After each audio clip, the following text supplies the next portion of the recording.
Hey, what's up, everybody? True Boxing here. Thank you for coming back to get hit with the truth. So today, we're continuing my 2022 year-end top 10s as we're going to look at my number 4 heavyweight in the world right now, former two-time unified champion, Anthony Joshua.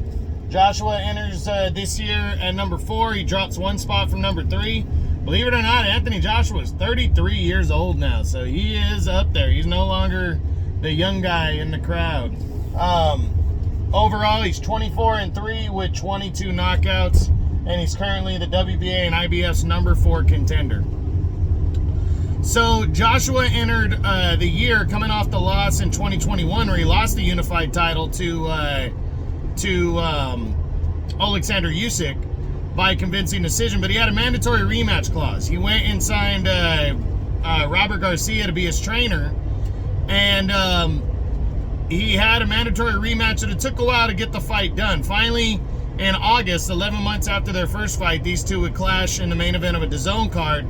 And, Joshua would push the action better in the rematch, but still didn't really have an answer for Usyk, his elusiveness. I mean, Joshua definitely fought better the rematch. I don't think it was close enough to call a split decision, but it was closer than the first fight. But Joshua still came up short as he failed to regain the title for a third time. And now, heads into, there was preliminary talks for a showdown with Tyson Fury before the end of the year, but that ended up getting scrapped. And now we head into the new year, and, Eddie Hearn has said that Joshua, he's pinpointing the date for April 1st is what he's targeting.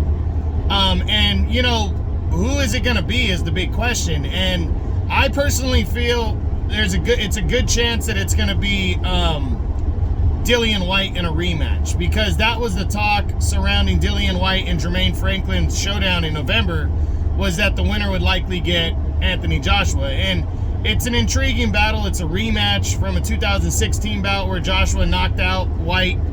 And it's a domestic fight, so, he could definitely do good numbers with it. So I believe Joshua's going to do that to shake off the rust. Now, he can't take Dillian Whyte lightly, but I think he'll beat Dillian Whyte in April. I do. I think he'll knock him out again and stay,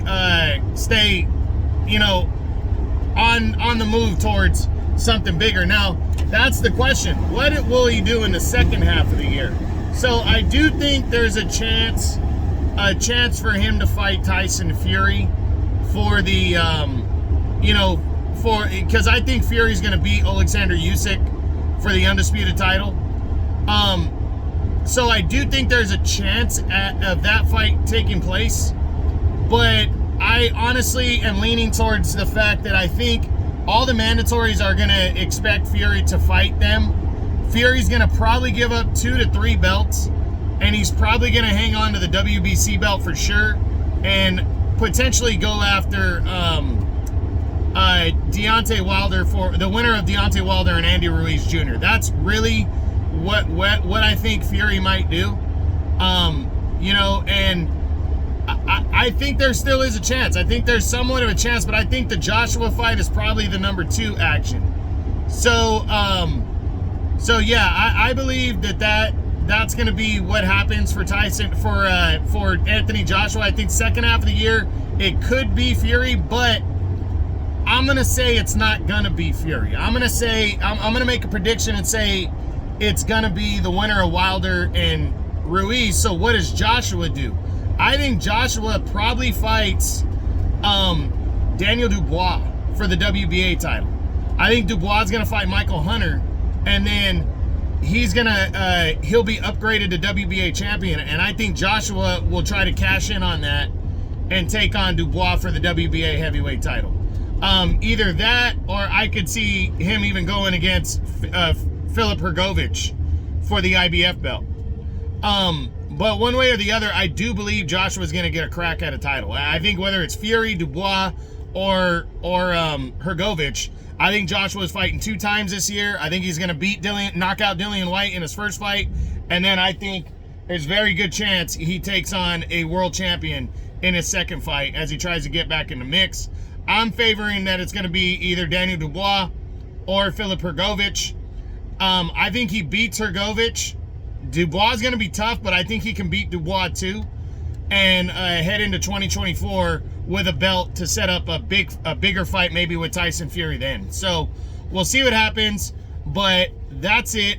That's what I got. That's my number 4 heavyweight in the world right now, the former 2-time unified champion, Anthony Joshua.